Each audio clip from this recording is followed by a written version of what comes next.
ত্রয়োদশ জাতীয় সংসদ নির্বাচন ও গণভোটকে সামনে রেখে সরকার বিদেশিদের ভিসা দেওয়ার নিয়মে নতুন নির্দেশনা দিয়েছে। এই নির্দেশনা অন অ্যারাইভাল ভিসা সহ সব ধরনের ভিসার ক্ষেত্রে প্রযোজ্য হবে। সোমবার স্বরাষ্ট্র মন্ত্রণালয় এই নির্দেশনা জারি করে।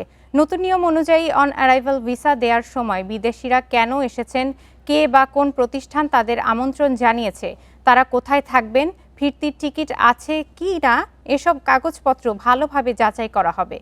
কোনো অসঙ্গতি বা সন্দেহ থাকলে ভিসা দেওয়া হবে না। বিদেশি সামরিক বা নিরাপত্তা বাহিনীর সদস্যদের বাংলাদেশে আসতে হলে আগে থেকেই স্বরাষ্ট্র মন্ত্রণালয়ের অনুমতি নিতে হবে। এছাড়া নির্বাচন ও গণভোট পর্যবেক্ষণে আসা বিদেশি পর্যবেক্ষক ও সাংবাদিকদের নির্দিষ্ট সময়ের জন্য বিশেষ সিলযুক্ত ভিসা দেওয়া হবে। গোপালগঞ্জ ১ আসনটি স্বাধীনতার পর থেকেই ছিল আওয়ামী লীগের দখলে। তবে পট পরিবর্তনের পর তা নিজেদের দখলে নিতে মরিয়া বিএনপি, জামায়াত সহ একাধিক দল ও স্বতন্ত্র মিলে ১০ প্রার্থী। দীর্ঘদিন পর আসনটিতে প্রতিদ্বন্দ্বিতাপূর্ণ নির্বাচনের আশা করছেন সাধারণ ভোটাররা। মুকসুদপুর উপজেলা ও কাশিয়ানীর একাংশ নিয়ে গোপালগঞ্জ ১ আসন। স্বাধীনতার পর থেকে আসনটি ছিল আওয়ামী লীগের দখলে। তবে রাজনৈতিক পট পরিবর্তনের পর এখন পাল্টে গেছে সেখানকার পরিস্থিতি। আসন্ন নির্বাচনে আসনটি নিজেদের ঘরে নিতে তৎপর একাধিক প্রার্থী। প্রতিদ্বন্দ্বিতার মাঠে এগিয়ে আছেন বিএনপির প্রার্থী সেলিমুজ্জামান সেলিম। একাধিক মামলার আসামিরা কিন্তু আজকে এখানে আওয়ামী লীগের অনুকম্পা নিয়ে তারা স্বতন্ত্র বা অন্য এনসিবির নামে তারা আজকে প্রার্থী হওয়ার চেষ্টা করছে বা প্রার্থী হবে তারা। আমি আশাবাদী আমাদের এই অঞ্চলের মানুষ যদি সুষ্ঠুভাবে ভোট দিতে পারে, নিরপেক্ষভাবে কোনো ভীতিহীন পরিবেশ ছাড়া ভোট দিতে পারে, আমি ইনশাল্লাহ জয়ী হব।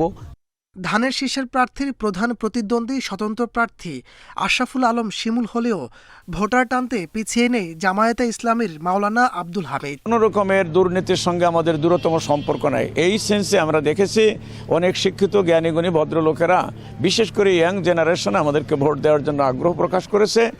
মাঠে হাত পাখার প্রার্থী মিজানুর রহমান ছাড়াও আছেন আরও ৬ প্রতিদ্বন্দ্বী।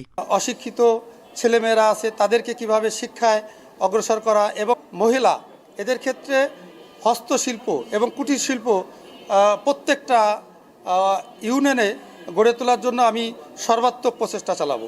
দীর্ঘদিন পর পছন্দের প্রার্থী বেছে নিতে চলছে চুলচেরা হিসাব নিকাশ, যেখানে তরুণ ভোটাররাই ফলাফলের ব্যবধান গড়ে দিতে পারে বলছেন বিশিষ্টজনরা। Independent news. তফসিল ঘোষণার পর থেকেই সরগরম গাজীপুরের রাজনীতি। ইতোমধ্যে মনোনয়ন যাচাইয়ের পর নির্বাচনী মাঠে বিএনপি, জামায়াত, এনসিপি স্বতন্ত্র প্রার্থী সহ ৩৪ জন। এবার ভোটের মাঠে বড় ভূমিকা রাখবে পোশাক শ্রমিক ও তরুণ ভোটাররা। যানজট মুক্ত, পরিবেশ বান্ধব গাজীপুর গড়তে প্রার্থীরা ভূমিকা রাখবে, এমনটাই প্রত্যাশা স্থানীয়দের। দেশের অন্যতম বৃহৎ জেলা গাজীপুর। গার্মেন্টস, টেক্সটাইল সহ নানা রপ্তানিমুখী শিল্প আসে এই অঞ্চলে। জেলায় মোট ভোটার ২৭,৩৮,২৪৯ জন। ৫ আসনেই মনোনয়ন জমা দিয়েছেন বিএনপি, জামায়াত, এনসিপি সহ স্বতন্ত্র প্রার্থীরা। ভোটারদের সমর্থন পেতে নানা কৌশলে প্রচারণা চালাচ্ছেন প্রার্থীরা। তারেক রহমানের ৩১ দফা বাস্তবায়নের মাধ্যমে নতুন বাংলাদেশ করতে ধানের শীষের পক্ষে কাজ করার আহ্বান জানিয়েছেন বিএনপির প্রার্থীরা। আমরা যদি সরকার গঠন করতে পারি ইনশাল্লাহ, তাহলে ৩১ দফা বাস্তবায়নের মধ্য দিয়ে আমরা জনগণের প্রত্যাশা পূরণ করব, এটাই হলো আমাদের দলীয় প্রতিশ্রুতি। ভোটে জয়ী হলে দুর্নীতিমুক্ত ন্যায়ভিত্তিক সমাজ গড়ার অঙ্গীকার জামায়াত প্রার্থীর। আর পুরনো দলের বাইরে গিয়ে জুলাই গণ অভ্যুত্থানের চেতনায় নতুন বাংলাদেশ করতে সবাই এনসিপিকে ভোট দেবে, এমনটাই আশা দলটির প্রার্থীর। যেহেতু শ্রমিক অধ্যুষিত এলাকা, এখানে যাতে শ্রমিক অসন্তোষ না হয়, গার্মেন্টস কারখানাগুলো সহ অন্যান্য কারখানাগুলো যাতে সঠিক সময়ে বেতন পায় এবং তাদের ন্যায্য মজুরি পায় এবং মাতৃত্বকালীন ছুটির ব্যবস্থা থাকে। দারিদ্র্যমুক্ত, সন্ত্রাস চাঁদাবাজ মুক্ত এবং দুর্নীতিমুক্ত, মাদক মুক্ত একটি দেশ গড়তে চায়, দেশ দেখতে চায়। সেজন্য আমরা বাংলাদেশ জামায়াত ইসলামীর পক্ষ থেকে আমরা নিরলসভাবে কাজ করছি।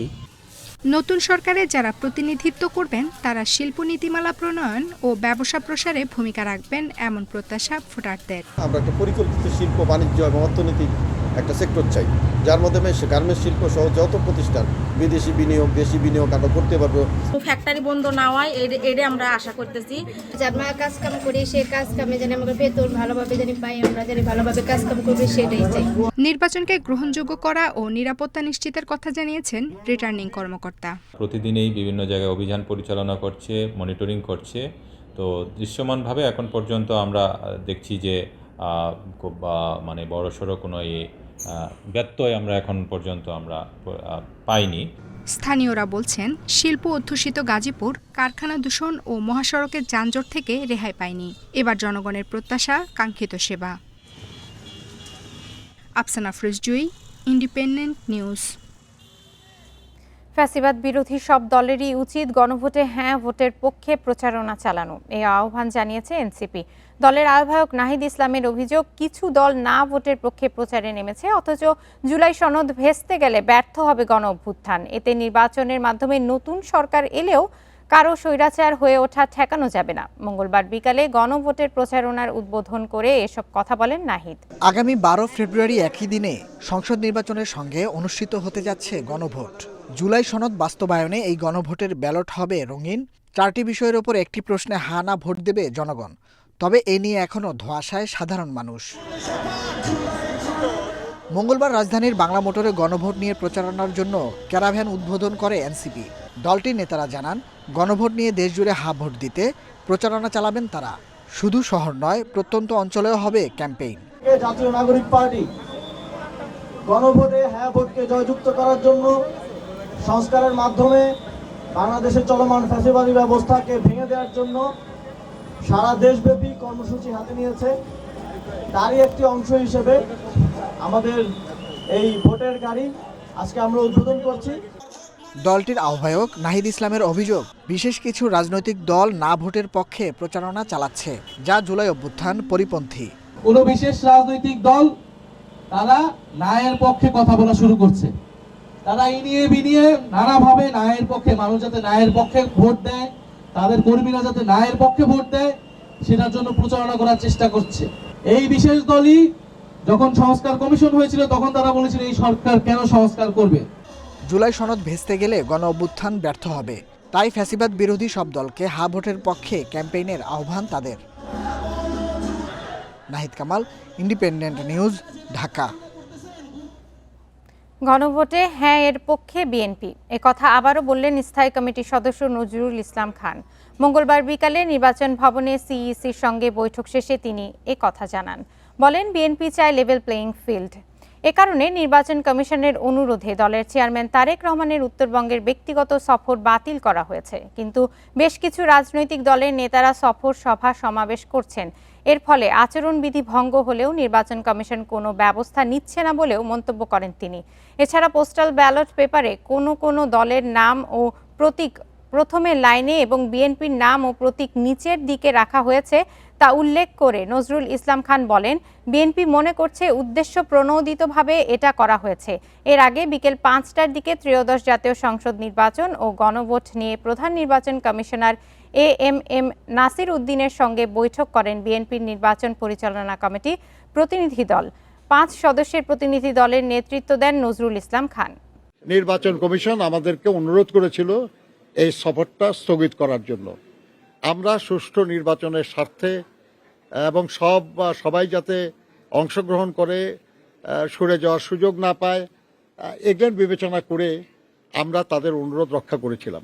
কিন্তু আমরা বিস্ময়ের সাথে লক্ষ্য করছি যে দেশের বেশ কিছু রাজনৈতিক দলের নেতৃবৃন্দ তারা কিন্তু নির্বাচনী প্রচারণায় ক্রমাগত চালিয়ে যাচ্ছেন। বিএনপির চেয়ারম্যান তারেক রহমানের সাথে মত বিনিময় করেছেন রিকশা, ভ্যান ও অটো চালক সমিতির নেতারা। মঙ্গলবার রাতে গুলশান কার্যালয়ে এই বৈঠক হয়। সন্ধ্যার পর গুলশানে বিএনপি চেয়ারম্যানের রাজনৈতিক কার্যালয়ে যান সমিতির নেতাদের একটি অংশ। বৈঠকে শ্রমজীবী মানুষের সংগ্রাম ও ভবিষ্যৎ আশার কথা তুলে ধরেন নেতারা। এর আগে তারেক রহমানের সঙ্গে সাক্ষাৎ করেন বিভিন্ন শ্রেণী পেশার মানুষ। এছাড়া দলের নেতাকর্মীদের সাথেও সাংগঠনিক আলোচনা করেন বিএনপি চেয়ারম্যান। ত্রয়োদশ সংসদ নির্বাচনে প্রার্থিতা ফিরে পেতে ইসিতে চতুর্থ দিনের আপিল শুনানি শেষ হয়েছে। 4 দিনে মোট শুনানি হয়েছে 280টি আবেদনের, যার মধ্যে 206 জনের মনোনয়নপত্র বৈধ ঘোষণা হয়েছে। অর্থাৎ আপিল শুনানিতে বেশিরভাগের আবেদন মঞ্জুর হয়েছে। চতুর্থ দিনে জাতীয় পার্টির 5 ও সিপিবির 8টি আবেদনই মঞ্জুর করে কমিশন।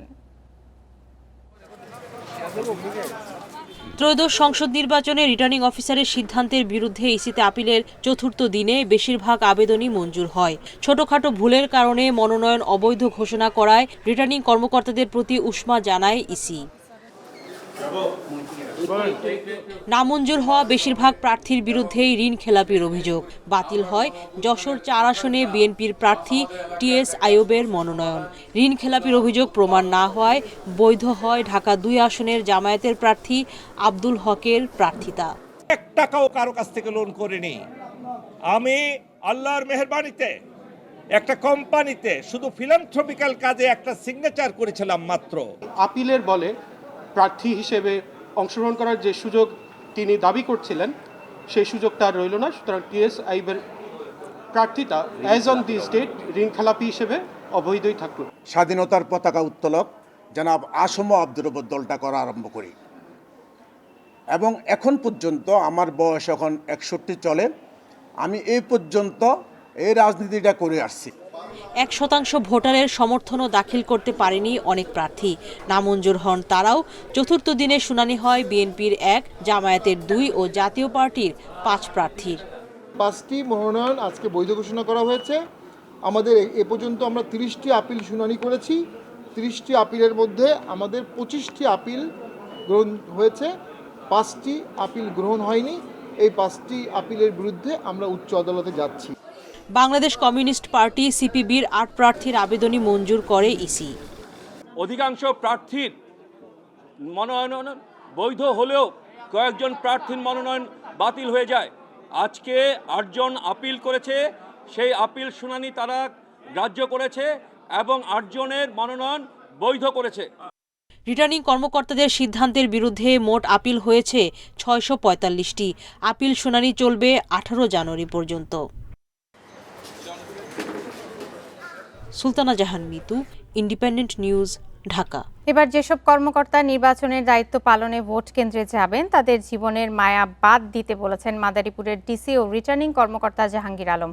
মঙ্গলবার সদর উপজেলা পরিষদে এক মত বিনিময় সভায় একথা বলেন তিনি। প্রিজাইডিং ও সহকারী প্রিজাইডিং কর্মকর্তাদের উদ্দেশ্যে জাহাঙ্গীর আলম বলেন, যারা জীবন বাজি রেখে দায়িত্ব পালনে ভয় পায় তাদের দায়িত্বে রাখা হবে না। ভোট কেন্দ্রে যেতে রাজি আছেন কিনা তা আগেই জানাতে বলেছেন জাহাঙ্গীর আলম। বলেন, আগের মতো দেশকে আর ধ্বংস করা যাবে না। কেউ কোনো কাজ ঝুঁকিপূর্ণ মনে করলে সে অনুযায়ী ব্যবস্থা নেওয়া হবে বলেও জানান মাদারীপুরের জেলা প্রশাসক। সেনা হেফাজতে বিএনপি নেতা শামসুজ্জামান ডাবলুর মৃত্যুতে ক্ষুব্ধ চুয়াডাঙ্গার মানুষ। ঘটনার জেরে জীবননগর উপজেলা ক্যাম্পের সেনা কমান্ডার ও অভিযানকারী সেনা সদস্যদের প্রত্যাহার করা হয়েছে। হেফাজতের মৃত্যু অনাকাঙ্ক্ষিত জানিয়ে আইএসপিআর বলছে, এ ঘটনা কোনোভাবেই গ্রহণযোগ্য নয়।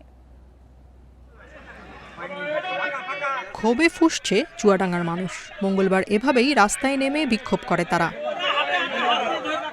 এই প্রতিবাদ জীবননগর পৌর বিএনপির সাধারণ সম্পাদক শামসুজ্জামান ডাবলুর মৃত্যু ঘিরে। জিজ্ঞাসাবাদের জন্য সোমবার রাতে তাকে নিজের ব্যবসা প্রতিষ্ঠান থেকে হেফাজতে নেয় যৌথ বাহিনী। এরপর ডাবলুর মৃত্যুর খবর ছড়িয়ে পড়লে মঙ্গলবার সকালেই উপজেলা স্বাস্থ্য কমপ্লেক্সের গেটে জড়ো হন স্বজন ও দলীয় কর্মীরা। পরিস্থিতি শান্ত করতে সেখানে আসেন জেলা প্রশাসক ও পুলিশ সুপার।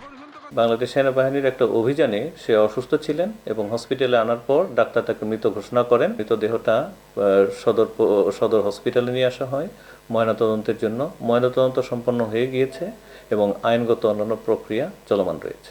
হেফাজতে মৃত্যুর ঘটনা অনাকাঙ্ক্ষিত ও অগ্রহণযোগ্য বলে বিবৃতি দিয়েছে আইএসপিআর। অভিযানে অংশ নেয়া সেনা সদস্য ও ক্যাম্প কমান্ডারকে এরই মধ্যে প্রত্যাহার করা হয়েছে। আইএসপিআরের দাবি, অবৈধ অস্ত্র রাখার অভিযোগে আটক করা হয় ডাবলুকে। পরে তার দেয়া তথ্যে উদ্ধার করা হয় পিস্তল, ম্যাগাজিন ও গুলি। Independent news. সবাই ঢাকা অ্যাপের পাসওয়ার্ড পাচ্ছে না ঢাকার উত্তর সিটি। অভিযোগ করেও মিলছে না প্রতিকার। 12 লাখ টাকার অ্যাপ তৈরিতে খরচ দেখানো হয়েছে 4.25 কোটি টাকা। তবুও অ্যাপটি নিয়ন্ত্রণ কর্পোরেশনের হাতে নেই। গণ অভ্যুত্থানের পর লাপাত্তা নির্মাণ প্রতিষ্ঠান এখন নতুন করে বিকল্প ভাবছে সিটি কর্পোরেশন।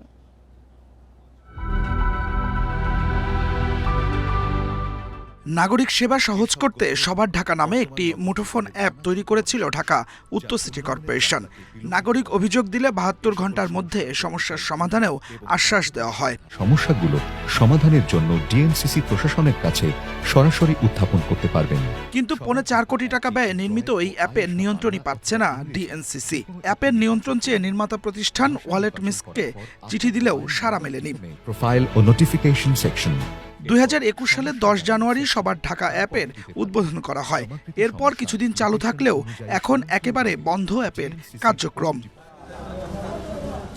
অভিযোগ আছে সাবেক মেয়রের মেয়াদকালে ৩০ গুণের বেশি অর্থাৎ ৩,৭১,০০,০০০ টাকা ওই অ্যাপ তৈরিতে ব্যয় হয়েছে।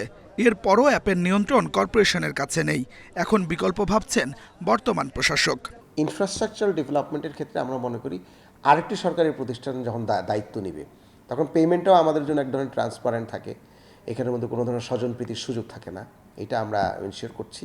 আর দ্বিতীয় হচ্ছে যে আইসিটি মন্ত্রণালয় তো সারা জীবনই থাকবেন, তো তারা যখন আমাদের আইসিটি সার্ভিসটা দিবেন তখন এটা সাস্টেন করবে। সুতরাং এগুলো যেন কখনো বন্ধ না হয়ে যায় সেভাবে চিন্তা করতে হবে, স্পেশালি যেটা which is directly related with public service. Public সার্ভিসের ক্ষেত্রে আমাদের কখনো মেয়াদ হিসেবগুলো হবে না। নগর পরিকল্পনাবিদরা বলছেন এই অ্যাপের সাথে সংশ্লিষ্ট সবাইকে জবাবদিহিতার আওতায় আনতে হবে। সরকার পরিবর্তনের সাথে মেয়র পরিবর্তনের সাথে তো এই অ্যাপসের যে কন্ট্রোল সেটার পরিবর্তন এবং সেটার যারা কাজ করেছেন তাদের হারিয়ে যাওয়ার কোনো সুযোগ নেই। বরঞ্চ এই পুরো বিষয়টার তত্ত্বাবধান থাকার কথা ছিল কর্পোরেশনের নিজস্ব, এবং তারাই এটার মাধ্যমে নাগরিকদের সেবা এবং সেবার যে ইভালুয়েশন মূল্যায়ন সেটা করবে। এইটা আসলে অ্যাপসের কাজ। এখন আমরা দেখছি যে এখন হঠাৎ করে কর্পোরেশন বলছে যে এই অ্যাপসের বিষয়গুলো আমরা বুঝে পাইনি, যারা করেছেন তারা লাপাত্তা। এভাবে তো রাষ্ট্রের কোনো প্রতিষ্ঠান চলে না। এ বিষয়ে বক্তব্য জানতে অ্যাপ নির্মাতা প্রতিষ্ঠান ওয়ালেট মিস্কের সাথে ফোনে যোগাযোগ করা হলেও সাড়া মেলেনি। এবং তাদের এলাকার সমস্যাগুলো আদিলুর রহমান, ইন্ডিপেন্ডেন্ট নিউজ, ঢাকা। তীব্র জ্বালানি সংকটে রেস্তোরাঁ খাত, এলপিজি সংকট এবং মূল্য বৃদ্ধির কারণে অস্বাভাবিকভাবে ব্যয় বাড়ছে। এতে খাবারের দাম বাড়ছে, কমছে ক্রেতা। মঙ্গলবার ঢাকা রিপোর্টার্স ইউনিটিতে এক সংবাদ সম্মেলনে এমন দাবি করে রেস্তোরাঁ মালিক সমিতি। চলমান সংকট নিরসনে দ্রুত সরকারি হস্তক্ষেপ দাবি করেন রেস্তোরাঁ ব্যবসায়ীরা। কয়েক সপ্তাহ ধরে সারা দেশে চলছে গ্যাসের চরম সংকট। এতে বাসাবাড়ির পাশাপাশি চরম বিপাকে পড়েছে হোটেল রেস্তোরাঁ শিল্প। সিলিন্ডার গ্যাস পাওয়া যাচ্ছে না প্রয়োজন মতো, আবার পাইপলাইনের গ্যাসের চাপও কম, তাই বাধ্য হয়ে লাকড়ি দিয়ে চুলা জ্বালাতে হচ্ছে অনেক রেস্তোরাঁয়। সব মিলিয়ে খরচ বাড়ছে আগের চেয়ে বেশি। গ্যাস না থাকার কারণে আমি লাকড়ি ইউজ করা লাগতেছি, আর লাকড়ি দিয়ে আমাদের চুলায় যদি লাকড়ি ইউজ করি ফুডের কোয়ালিটি ঠিক রাখা যাচ্ছে না, ফুডের কোয়ালিটি নষ্ট হইতেছে। আমি 100% কাস্টমার সার্ভিস দিতে পারছি না, যেটা আমার আধা ঘন্টায় হওয়ার কথা ওইটা 3 ঘন্টায় পর হচ্ছে। এমন পরিস্থিতিতে সংবাদ সম্মেলনে নিজেদের উদ্বেগের কথা তুলে ধরে রেস্তোরাঁ মালিক সমিতি। সংগঠনের নেতারা বলেন, এলপিজি সিন্ডিকেট ভাঙা না গেলে এ খাত টিকিয়ে রাখা যাবে না। তারা আরও অভিযোগ করেন, ট্রেড ইউনিয়নের নামে রেস্তোরাঁ মালিকদের হয়রানি করা হচ্ছে, নিয়মিত শিকার হতে হচ্ছে নীরব চাঁদাবাজির। একই সঙ্গে কর্পোরেট প্রতিষ্ঠানগুলোর বড় বিনিয়োগের দাপট ঝুঁকির মুখে ফেলছে রেস্তোরাঁ শিল্পকে। 1253 টাকা সরকারি রেটের গ্যাস আমরা 3000 টাকা পর্যন্ত দিয়ে কিনেছি। এখন কথা হচ্ছে যে এই যে মিল ইয়াগুলো উৎপাদন যারা করছে, এলপিজি যারা প্রোডাকশন দিচ্ছে, তারা ওইখান থেকে বেশি দামে তারা দিচ্ছে না, বেশি দামে ডিলারদেরকে দিচ্ছে। ডিলাররা আমাদেরকে যা ইচ্ছা তাইভাবে আমাদের পকেট কাটছে, লুট করছে। তো সেই ব্যাপারে সরকারের এখন পর্যন্ত কোনো পদক্ষেপ নাই। রেস্তোরাঁ খাতে হয়রানি বন্ধে ওয়ান স্টপ সার্ভিস চালুর দাবিও জানান ব্যবসায়ীরা।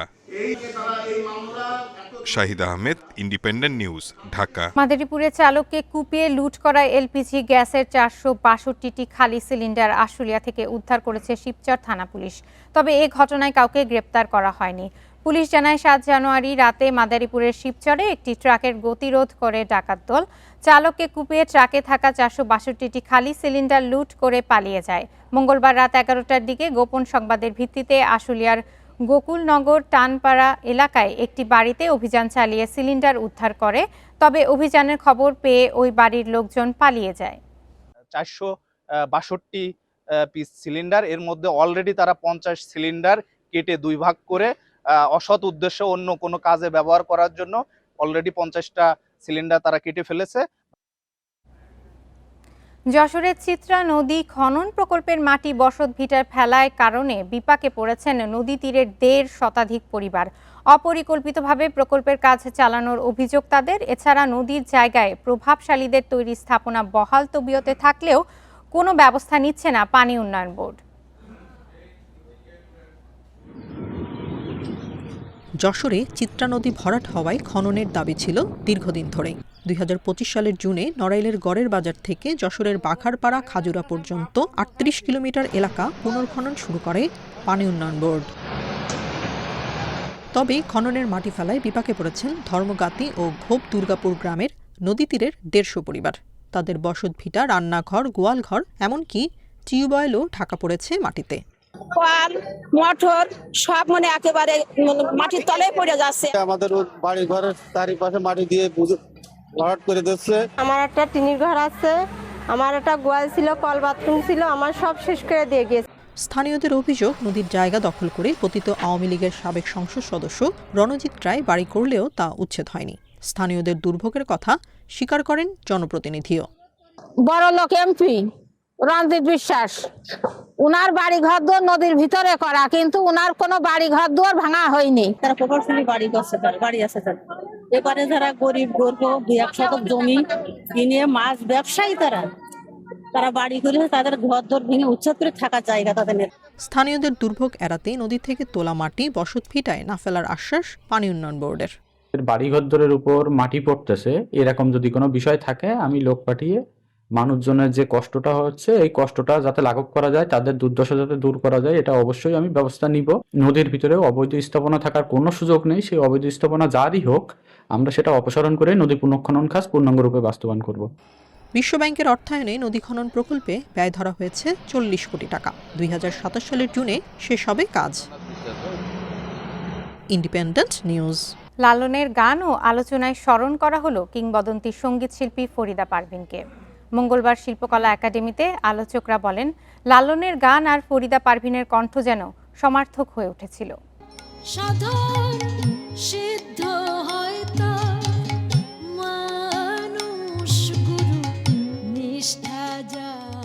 ফকির লালন শাহের গান ও আলোচনায় স্মরণ করা হলো কিংবদন্তি শিল্পী ফরিদা পারভীনকে।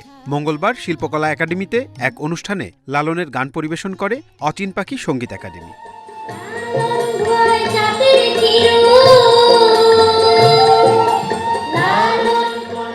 ২০২৫ সালের ১৩ সেপ্টেম্বর মৃত্যু হয় ফরিদা পারভীনের।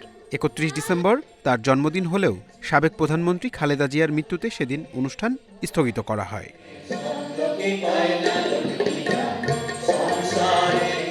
অনুষ্ঠানে আলোচকরা বলেন, শ্রোতাদের কাছে লালন শাহের গান আর ফরিদা পারভীনের কণ্ঠ যেন হয়ে উঠেছিল সমার্থক। মৎস্য ও প্রাণী সম্পদ উপদেষ্টা বলেন, লালন সঙ্গীতকে গভীরভাবে ধারণ করেছিলেন এই শিল্পী। বিশ্বের মানুষের কাছে পরিচিত করেছেন লালনের গান। ফরিদা পারভীনের সাথে সেই সময় ফরিদা পারভীনকে আমরা অনেক চিনি, নামই চিনি, সরাসরি পরিচয় নাই। তিনি অনেক উপরে, তিনি আকাশের তারার মতো।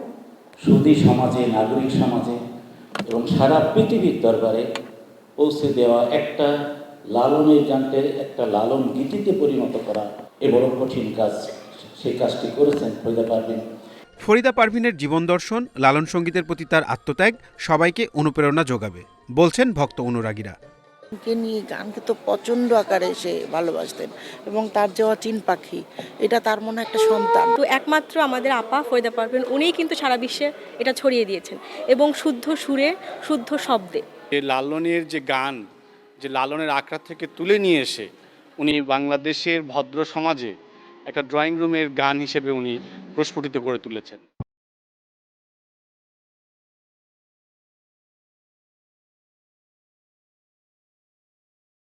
রাহিনুল ইসলাম রিঙ্কু, ইন্ডিপেন্ডেন্ট নিউজ, ঢাকা। এই ছিল এখনকার সংবাদে। ইন্ডিপেন্ডেন্ট টেলিভিশনের সব খবর জানতে চোখ রাখুন ফেসবুক, ইউটিউব এবং এক্সে।